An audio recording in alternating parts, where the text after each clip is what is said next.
எதுவும் இல்லை, இந்த வண்டி வாங்குறதுக்கு நான் லிட்டரலி வந்து ஒரு ஒரு 3 மந்த்து அந்த மாதிரி வந்து கஷ்டப்பட்டுருப்பேன்னு வச்சுங்க.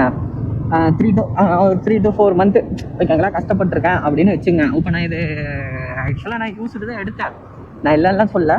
பட் என்னென்னு வந்து பார்த்தீங்கன்னா அது யூஸ்டாக இருந்தாலுமே எனக்கு வந்து ஜஸ்ட் ஒரு 1000 கிலோமீட்டர்லேயே எனக்கு இந்த வண்டி கிடச்சிது. அதுதான் ஒரு பெரிய ப்ளஸ் பாயிண்ட். ஆனால் நான் எதிர்பார்த்தது இதே வண்டி தான் ஓகேங்களா.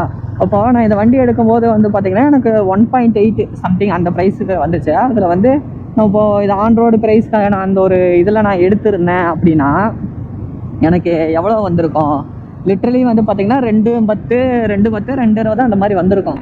அதுவும் இல்லாமல் இப்போ நம்ம ஓகே எனக்கு ஒரு நல்ல ஒரு டீலிங்க்கு கிடச்சிது சரிங்களா. அது வந்து 180ங்கிறது வந்து பார்த்தீங்கன்னா நான் மறுபடியும் வந்து ஒரு சில செலவுகள்லாம் பண்ணேன், அதை சேர்த்து தான் நான் சொல்கிறேன்.